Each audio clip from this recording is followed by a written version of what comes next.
Hey, folks, welcome back to the show, Straight to the Money podcast, brought to you by Silver Property Ventures. We buy distressed properties, we wholesale deals, we work with investors. And today on the show, we have note buyer based out of Austin, Texas, Scott Carson. Scott, welcome to the show. Dylan, I am honored to be here and to be around like-minded individuals in the distress space. But yeah, straight to the money, baby. We're here to help. Whatever. We talked a little bit before hopping on here. I'm glad that we were able to connect. You found me on LinkedIn, which means my marketing is getting out there. I want to ask you, how did the real estate space come about in your life? Did you always know that you were going to be in real estate? Yes and no, I think you could say. I mean, I grew up in a small town down in South Texas called Ingleside. Dad owned the local hardware store, and I worked in that as a young kid and stuff like that. And I was always interested in real estate, but didn't think I'd do much besides taking a real estate class in college at Texas State or Southwest Texas when I went there. Fast forward, bought our first house out of college, married, you do all those things, bought our first house in Round Rock. And my realtor comes to me like, hey, you guys have great credit. You should buy some more stuff. You could get great finance. This is back in 2001. So we had a first and second and a primary. So I went out and bought 2 more investment properties, 100% financing, right? So I had 6 mortgages. Thought I'd be the next, landlord, the great landlord. And in a matter of about 90 days, I got laid off from my job and my 2 tenants got laid off from their job. So I went to being an excited landlord to being a distressed borrower very quickly, okay? Lucky for me, we were able to get rid of those 2 investment properties. We were able to modify our loan and save it about a week before the foreclosure auction. And I was pretty disappointed there as my first foray. I think the only person that made any money was our realtor. You know what I mean? Fast forward a couple years later, I was working as a banker for J.P. Morgan Chase here. I was the top banker in Texas. And a buddy of mine started a mortgage company with a couple other real estate investors here locally. And they were going around the country teaching about creative financing and doing fix and flips. I was like, I got kicked in the teeth in hand, but I think I could do that. I'd love to go do this and try this. I can always go back to banking. Yeah. So let's give it a try. So 4th of July, actually it's hard to believe, 21 years ago, this week marks my foray as a full-time investor, basically, as a mortgage broker. It's hard to believe that. Yeah, I gave my 2 weeks notice then. Anyway, so I started learning about creative financing. We were doing mortgages, and then I started learning real estate the right way about subject to deals and options and wholesaling stuff. And I was very fortunate for 4 years to have a really great apprenticeship with a guy by the name of Bob Leonetti and a lady named Jamie Kayla. Learned a lot from Ron LeGrand on the Ron LeGrand circuit, because for 4 years we were traveling the country doing mortgages, and I was just a sponge learning the right way to do real estate investing, and started wholesaling, started flipping properties, started doing some light rehabs. And then when everything hit the fan in 2008, I got out of the fix and flip side and started buying notes, started buying distressed notes, because that was what I taught, and that was a great opportunity.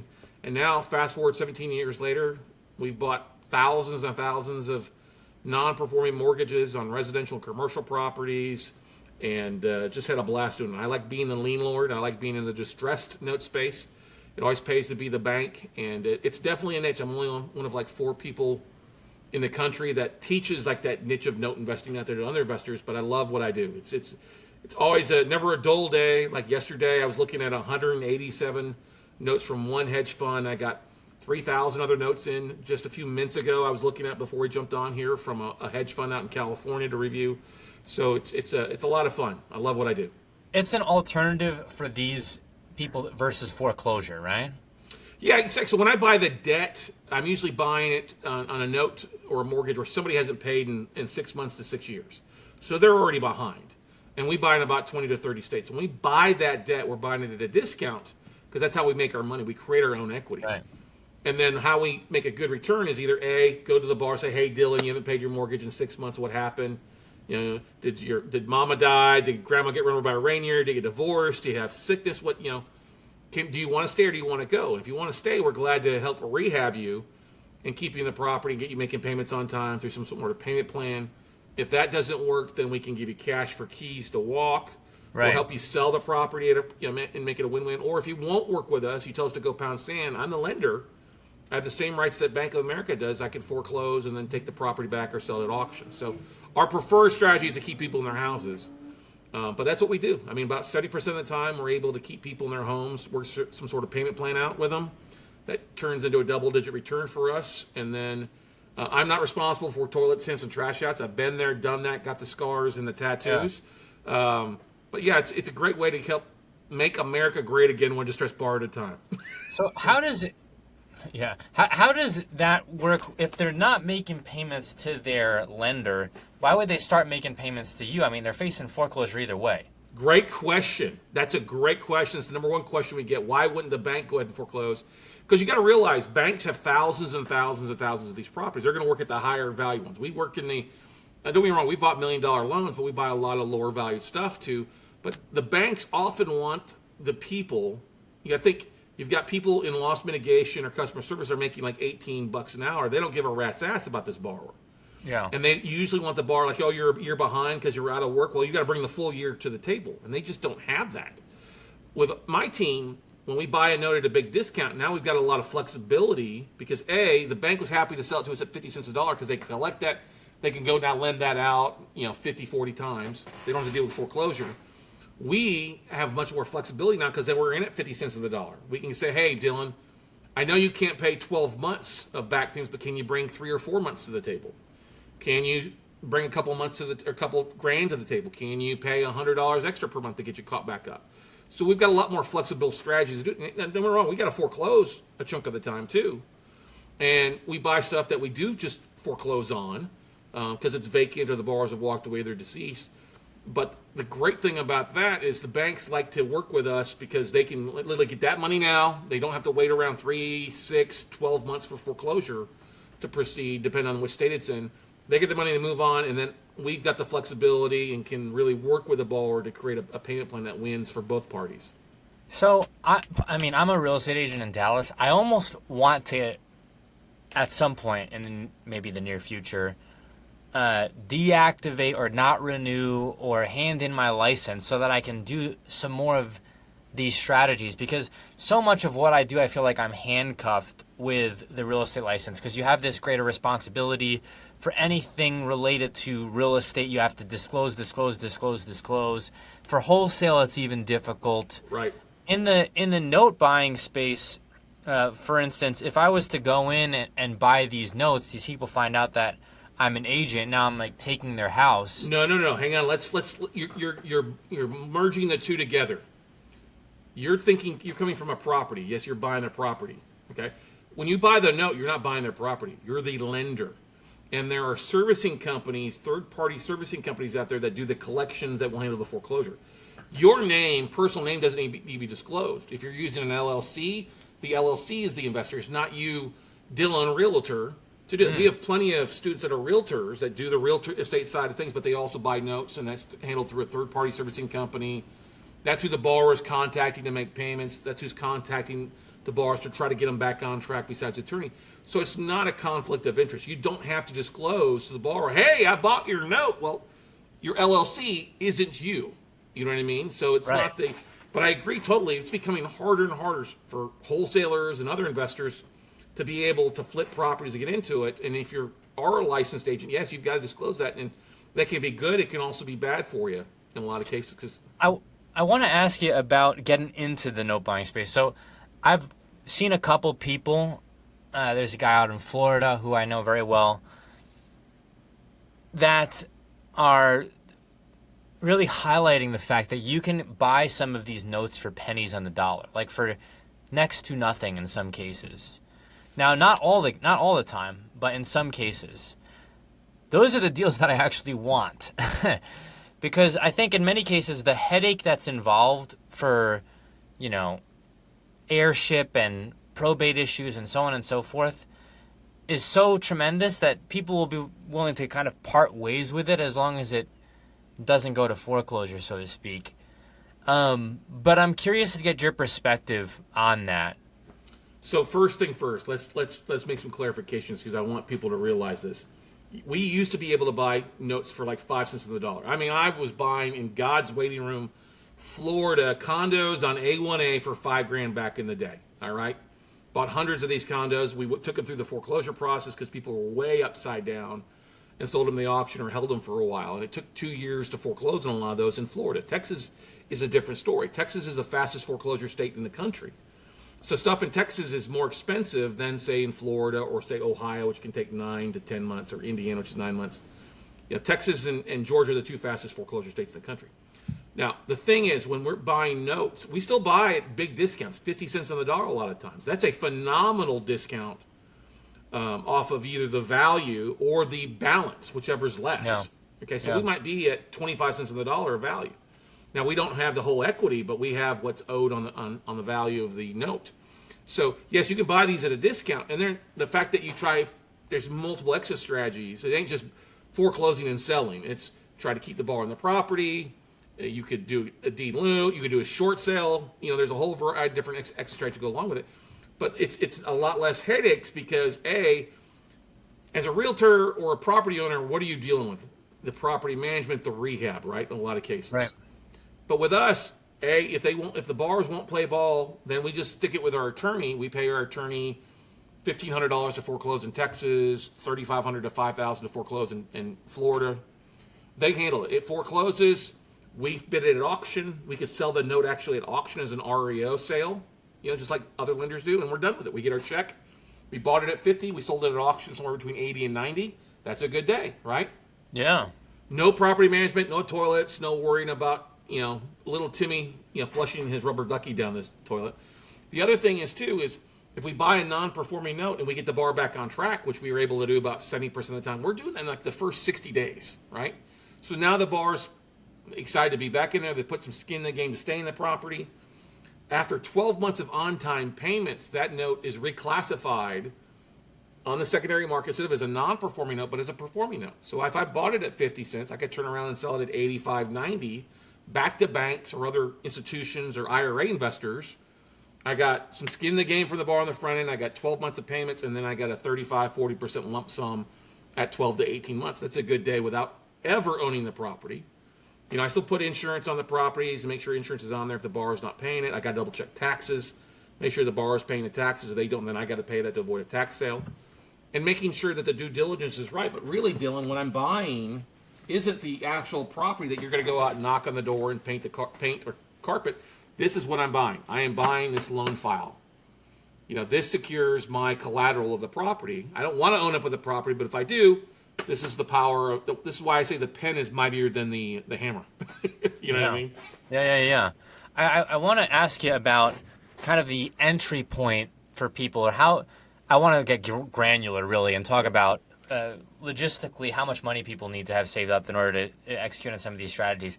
I am bootstrapping to some degree, but I'm also looking actively for people to open LLCs with and maybe capital partners. And one of the things that I realized going along this journey was, yeah, sure, you can make some money wholesaling, but it's very tricky right now, and I think for probably the last however many years, once this has become popularized, to make enough money wholesaling where then you can start fix and flipping. I used to see that as more of a common trajectory. So now I'm really looking at, okay, I've got to get a nest egg, however much money it is, to qualify for a hard money loan, maybe partner with a contractor or partner with someone that has land, so that way we can have access to the land and maybe do a new build, new construction. But overall, I'm thinking, like, if I really want to get into new builds or fix and flips or anything, I've got to have a solid 50 racks stacked up in order for me to make a dent, I would say, in order for me to be comfortable. Is there a similar number getting into notes? So yes and no. One of the things you just said are things I hear on a common basis, and you're going the traditional, I got to finance this traditionally with hard money lenders or get that route. One of the biggest, huge rivers of wealth out there, river of private money, is people that have self-directed IRAs. Okay, so you're in, what county are you in, Tech? Dallas, Tarrant? Denton. Okay, Denton County. If you go to Denton County, the County Appraisal District, or Dallas County Appraisal District, or Travis County Appraisal District, and go there and do a search by owner name, but you don't type in Scott Carson or Dylan, you type in Equity Trust. Or you type in previously around Quest IRA or Pensco Trust or Mid-Atlantic IRA. If you type in the self-directed IRA company names, it will pull up a list of people who have used their self-directed IRA to either buy a property Or if you go to the county clerk, you can do the same search with the same names to see people who have lent money out of their self-directed IRA to investors like you and me. Okay? So we do that at counties to harvest information because it gives you the mail-in address, it may not give you the borrower's name, sometimes just the account number, but it'll give you a mail-in address that will mail postcards out, or it'll say, equity trust for the benefit of FBO Scott Carson IRA 1, 2, 3, 4, 5, 6, 7. And then we skip trace those. And that's a wealth of private capital there with people who are smart like you. They've got money to invest. They've pulled the trigger, and guess what? They're looking for deals to fund. Now, if it's with a self-directed IRA, it's got to be passive. They can't go out and touch it and feel it and rub on it. Right. It's got to be like a passive return. And we've raised millions of dollars in private capital at 6 to 10% interest rates passively at 24 to 36 month time frames with investors to fund our note deals because we're buying them at such big discounts. We can afford to give them an 8% return because the deal is going to bring 16% or greater for 24 to 36 months, and they're happy getting their interest rate payment every quarter. And that's how you get around that aspect of things. It's just targeting. Like I jumped on just alone Williamson County, which is like Georgetown, Texas, where the floods went through and stuff like that, and here in Travis County. And in a matter of 5 minutes, I can pull 500 self-directed IRA investors with their mail-in addresses, and then all that we do to reach out to them is send a letter or a postcard, or we put it with a VA, a skip tracer, and they go find their Facebook or find their contact information, and we email them directly. Wow. So if I wanted to get granular again, I would put in the CAD self-directed, or it would be something along those lines, or LLC, or how would I find these people? So you type in the self-directed IRA custodians. Okay. So if you go Google, you literally go to Google right now and type in ultimate list of self-directed IRA custodians. Okay. You're on your computer. You can do that right now. And it'll give you, if you scroll down, you'll see like an ultimate list of self-directed IRA custodians, like 50 plus names. Okay. And here in Texas, the two biggest names, well, it used to be Quest before Quest was sold earlier this year, but you still look for Quest. But Equity Trust is the biggest company out of Elyria, Ohio. Yeah, I see it. Yeah. And so if you go to Dallas CAD or Denton CAD will be a little bit smaller, but like Dallas CAD, and just type in Equity Trust in the county appraisal districts, it will pull up here. I can jump on here and look too. So if we go to... And there's a great website that I use for every county across the country. It's called Netra Online, N-E-T-R online.com. And it's just a website that will pull up an online directory of all the county appraisal districts and stuff like that. So if we go to Texas here, we go to Dallas County, because it's always want to surf in, some smaller counties aren't going to have anything, obviously, but some bigger, so if we go to Dallas, where is it here? Dallas County. All right, and now we go to the appraisal districts. Owner name, just type in Equity Trust and hit search, and in a matter of seconds, it has pulled 145 addresses and properties. So if you click on the first one, it tells you, out of Garland, Texas, and it was, let's see here, the legal description. It tells you, Equity Trust custodian for the benefit of Alan Merault out of Sea Pines Drive in Dallas, Texas. You've got his mailing address right there. Wow. And the value of the property is $283, so who knows what he paid for it, but he used his IRA. So it's not his primary residence. He's not living in it. You know what I mean? Yeah. So he's an investor. Strategy. 145, just like that in seconds. Now you just got to do a little bit of work, Wow, that is one heck of a strategy. That's on the money, baby. That's straight to the money, right? Straight to the money. That's granular right there. Scott, I want to pivot a bit here and ask you about the note space and some of the logistics, some of the X's and O's that go into this. Because you have acquiring the note from the banks, but at that point you have to establish relationships with the banks in order for them to do this. How do you start establishing relationships with banks, or is there a marketplace for these notes? So there are some smaller marketplaces. There's some smaller websites that will list some individual notes for sale from smaller sellers. Like paperstack.com is okay. Lender Direct is another company that a buddy of mine runs. That's not so bad. But I've always liked to go direct to the bank. So if you go to LinkedIn, we're all on LinkedIn like I found you originally, right? Yeah. And instead of typing in real estate podcast host and looking for podcast hosts and listening to the podcast, see if I'm a fit, you can type in special asset manager. or secondary marketing manager, or whole loan trading department, because the departments inside of these banks and lenders go by those names. So once again, that's special asset manager, secondary marketing manager, whole loan trading, or even chief credit risk officer, okay, for the smaller banks.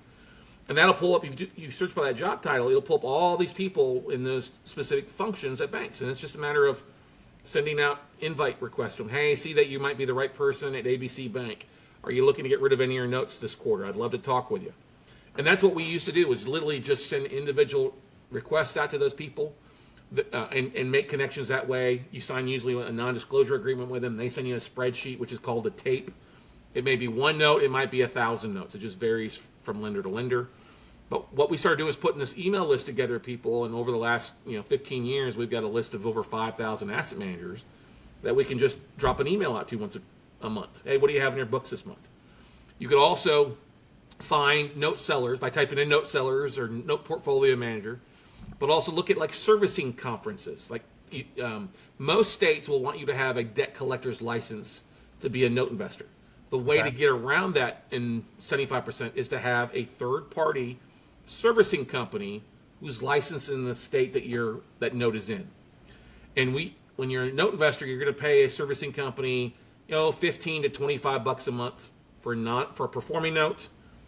And then in a non-performing note, you might pay $75 to $95 a month for them to collect on a non-performing note. That's, but they're the ones doing the borrower outreach. They're trying to get the borrower to the table. They're the ones collecting payments on your behalf and then sending you a wire on the 5th or the 15th.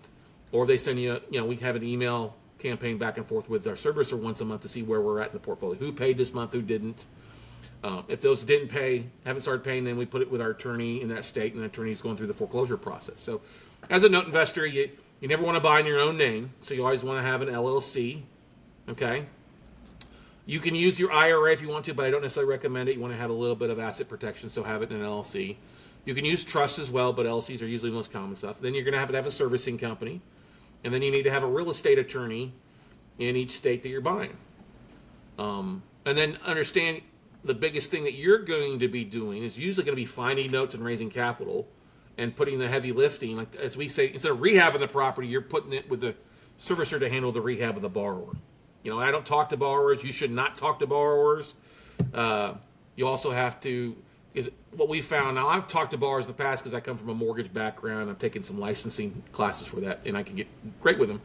But you should let your professionals handle the talking. A lot of people are like, oh, I want to work it out with a homeowner. No. The homeowner, they're liars, okay? Borrowers are just liars. Yeah. If you're talking to them, they're going to talk to the servicing company, and they're going to talk to the attorney, and they're going to tell a tale.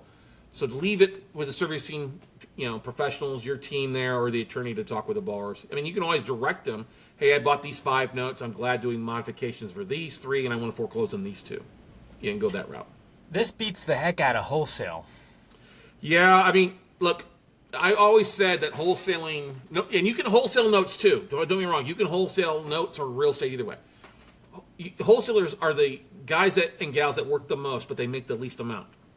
If you put that same energy that you would do into wholesale, because wholesaling, what's the biggest key you got to have as a wholesaler, Dylan?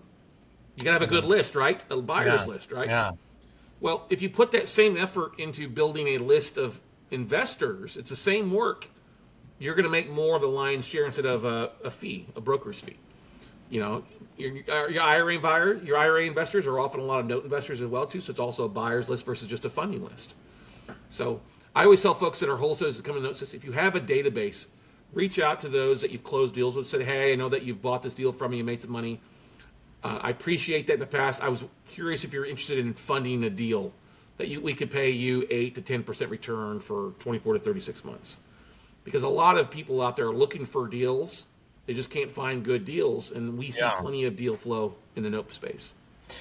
I want to pivot a bit here, Scott, and talk about some of the hairier situations that we've encountered in the real estate space. So I have a friend and mentor who actually rent an ADU on a ranch that he owns in Denton. It's where I'm staying at, where this podcast is based out of. And he calls himself Dallas DFW's #1 trap house buyer, which is absolutely the truth. Okay. And I think, a lot of the HGTV and the glitz and the glamour people don't understand that from a lot of the fix and flips, the way that, especially I can speak for Texas and you can speak for Texas, a lot of the way where people are able to acquire distressed property is because you're willing to go into these just like absolutely horrific potentially situations. Let's call it what it is, shit shows. Let's just talk about it. I mean, I've seen literal like drug houses where you walk into it and it's like these people are selling their house and you realize, there's spoons on the table and there's like Bunsen burners around and you're like, what in the world is going on here? And I would say that is common. I think that's common. Yeah, when you're dealing with distressed assets, you're not catching people at their best. My first ever house I walked into as an investment, I got to tell you the story. We were sending out a foreclosure mailing list off the Roddy list here in Williamson County. And I'm sitting at home on a Sunday afternoon, and my phone rings. I had a VoIP phone just for my real estate stuff, and it rings up. It says Walmart payphone. I'm like, what the hell? So I answered this lady. Her name was Susan. I can remember it to this day because it goes way, way back. And she's like, are you Scott Carson? I'm like, yes, I am. Well, I got your letter.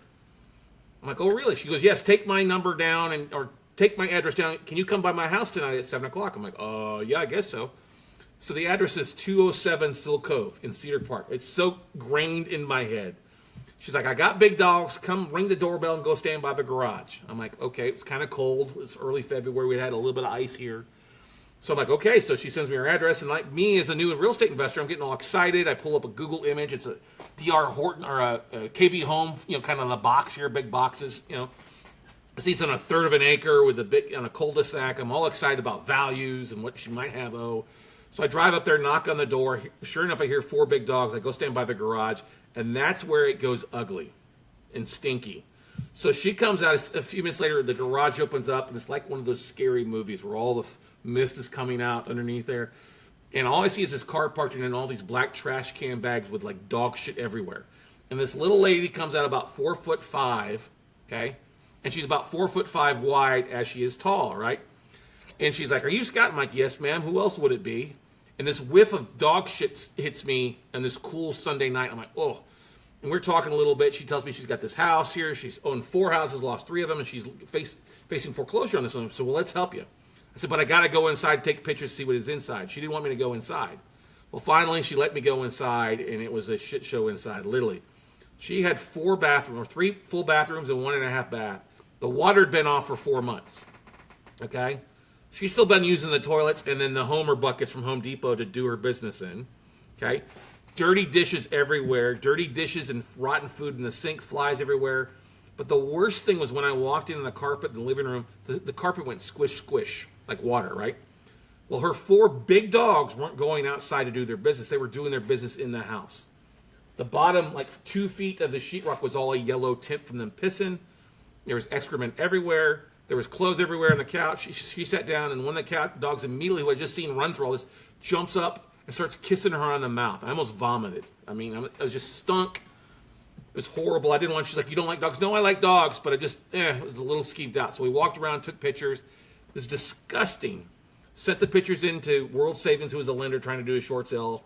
It went back and forth for 6 months. They wouldn't do anything. Like, you need scratch and sniff photos for this. About 6 months after they said no, they called me up looking for somebody. I was like, well, no, that deal wouldn't go through, but whatever happened?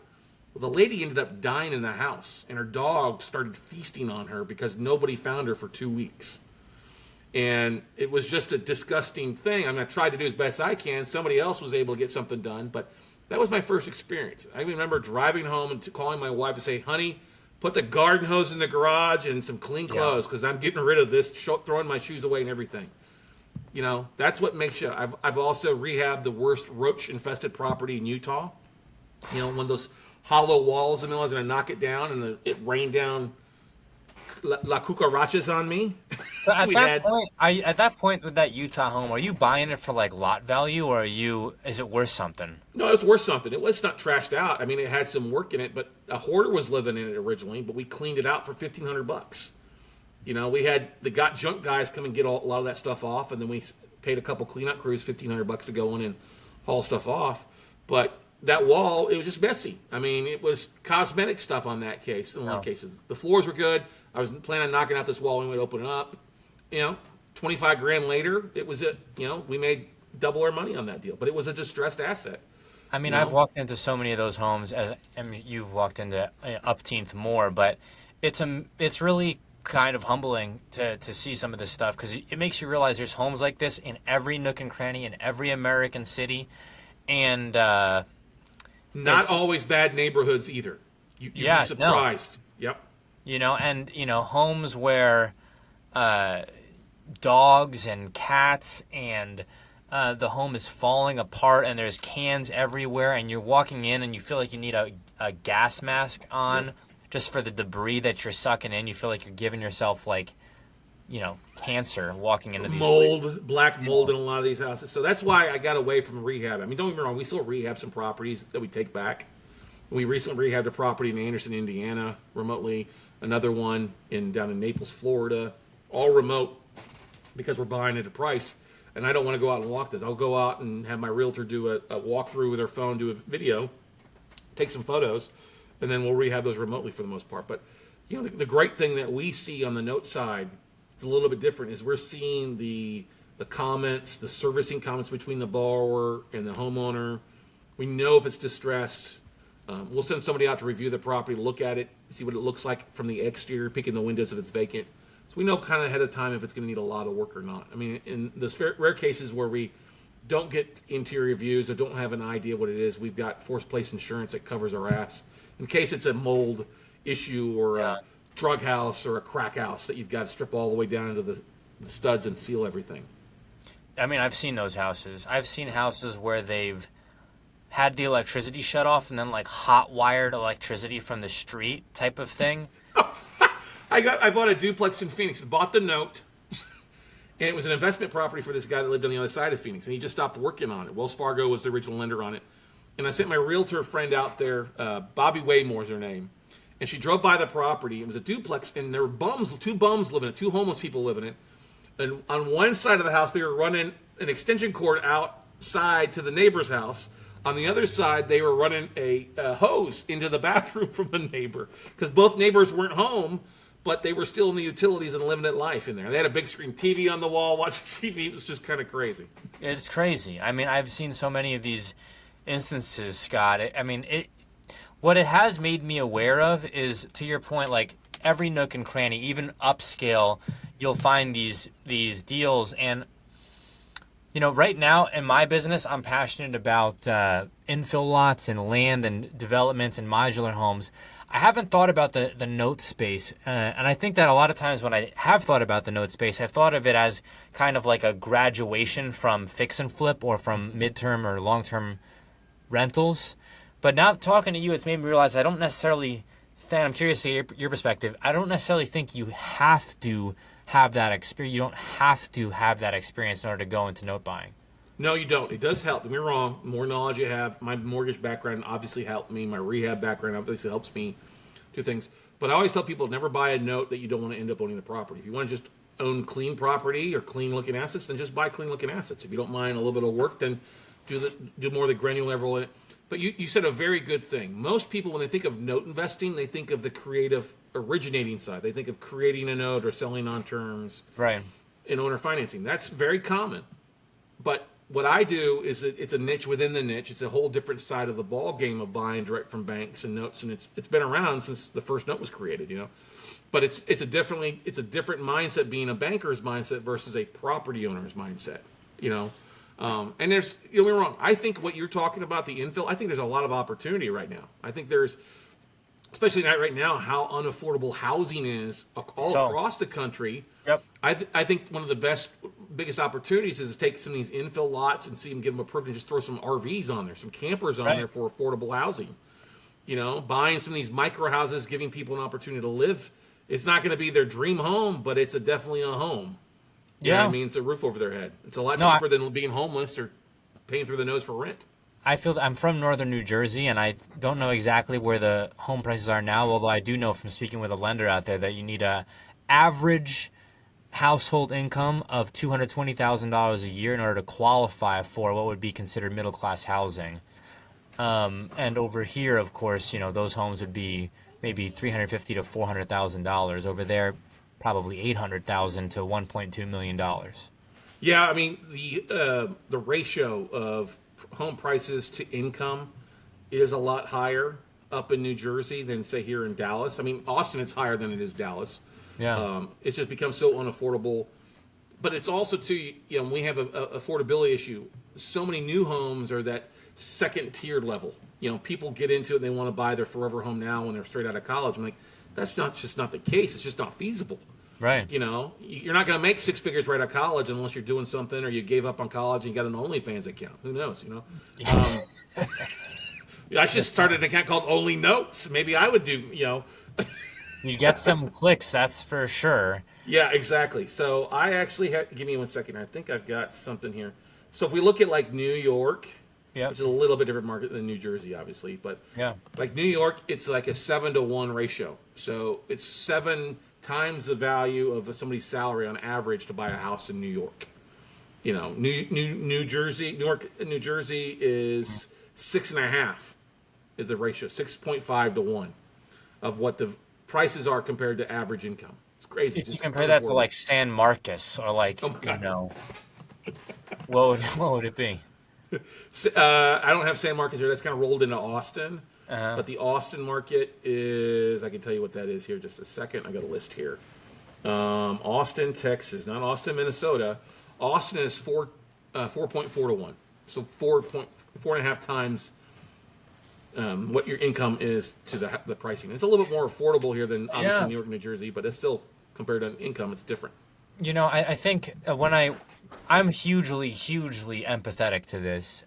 Even though I am in the real estate space and an aspiring real estate investor, you would think that I would not be empathetic to this, but I am. And I think a lot of people, if they don't start looking at the real estate from the lens of being an investor, I hate to say this, they may never own unless their parents die and they have money coming to them, or unless they inherit. But,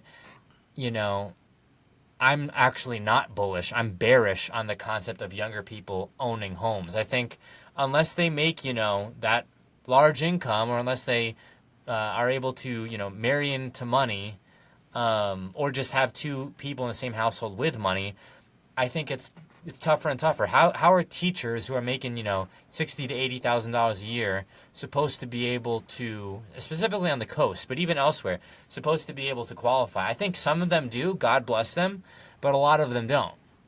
Well, but you also, what are they teaching that's making $60,000 to $80,000 a year? Most teachers aren't making that. Most teachers are making 35, 40, 45,000. My brother-in-law is a head administrator at a junior high in South Texas. My sister's administrator as well. They would love to make 60, 80 grand as that aspect of things, but that's just not the case. So the thing you have to keep in mind is, it's once again, it's the affordability and setting. People love to live in nice places, but it doesn't mean that they can afford to live there. Right. And that's where I think I buy a lot of stuff in the Rust Belt states, the Michigans, the Indianas, the Ohio's. Sure. For what my house here now would be like $100,000 compared to the $500,000 value here. It is. It's the same thing like why people from California are leaving in droves to come to Arizona, to Texas, because they can buy 3 times the amount of home for a third less and put a bunch of equity in their pocket. So that's what you have to think. Living in Miami, living La Vida Loca is great, but not if you're broke. Living in, New York City is great, but if you're broke and can't afford anything and you're living in a tin can, I mean, that's not the life for me. But when you look I call it geographic arbitrage. So yes.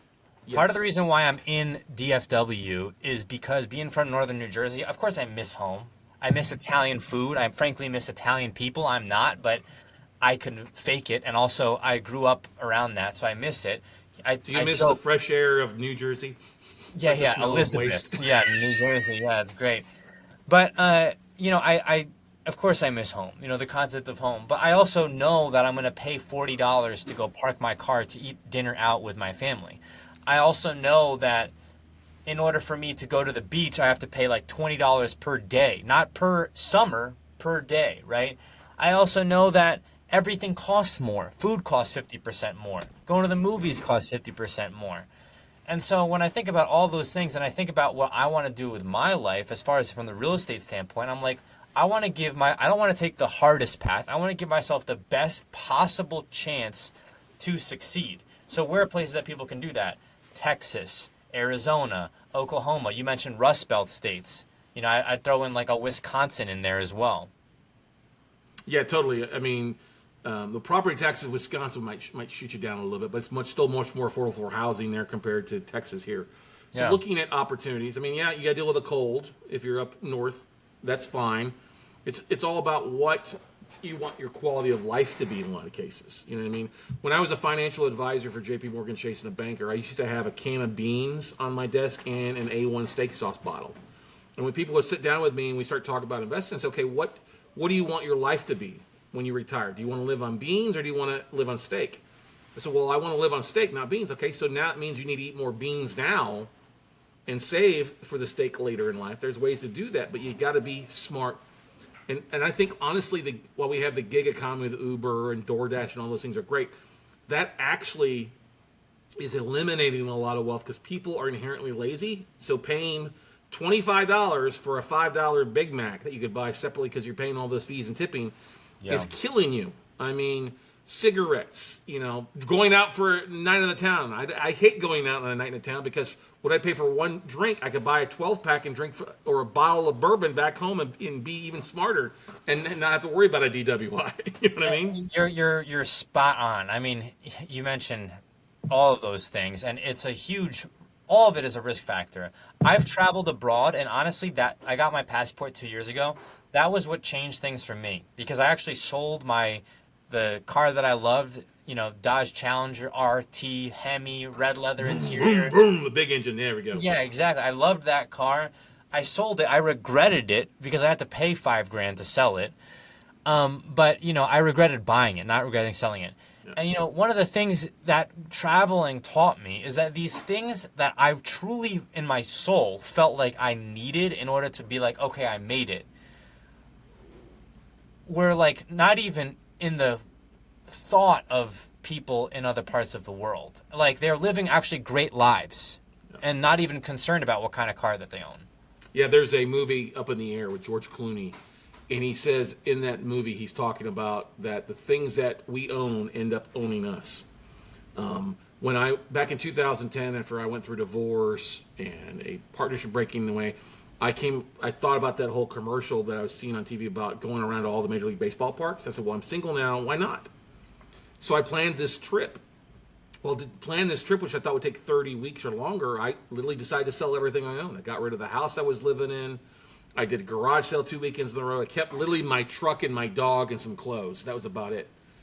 And the freedom that came with that for traveling turned into 3.5, 4 years of nonstop travel, technically being the only homeless guy that owned a couple hundred notes was uplifting, like you said, traveling abroad, things you don't need like we think we do. Because like I said, things end up owning us if we don't be smart about it. So that's, why do you think we suffer from that so much? Oh, it's such a keeping up with the Joneses. We're inundated with it everywhere. The real, where you can buy knockoff luxury items. It's the going to Disney World and everybody's got to buy the giving up on life sweatshirt. You know what I mean? It's the got to get the brand new car. You got to have the brand new house. It's all the social media and it's the magazines we see. It's everywhere. And unless you're a strong enough person to say, well, shit, I don't need that because that's not going to add value. Having a garage full of cars or a closet full of clothes isn't going to help me get in life and make me any happier. You got to find happiness yourself and what that means. For some people, it's traveling. For people, it's doing deals. If you're not happy, you're not going to be able to fill that dark hole in your soul with just stuff. It's just I'm convinced, and I may change my mind at some point in time, but I'm convinced that one of the things that truly unites all Americans is consumerism. Like, wherever you're based out of, whatever your political beliefs are, whatever your lifestyle is, there's on some level, whether it's you want your kids to go to this university because you think the name of the university is this, whether it's the car, whether it's the clothes, whether it's, hey, I'm going to this club or this gym. On some level, people in my mind, and I could be wrong about this, on some level, people are wrapped up in consumerism in a way that it doesn't even really benefit them, but is purely materialistic in a way that is not the case elsewhere in the world. You're 100% accurate. I think a lot of it comes from how we're raised. I was at an event 2 Octobers ago. FinCon is a big conference where money and marketers meet. And one of the keynote speakers was a guy that I've listened to for years, Clark Howard, And Clark got up on stage. He's wearing a nice looking polo shirt, a pair of shorts, a pair of tennis shoes. He got up here. The problem with all of y'all is when you all came to this event, you went and bought a $300 outfit. My shirt cost me $10 at Walmart. My shorts cost me $8 at Sam's, and the tennis shoes I bought on eBay for $50.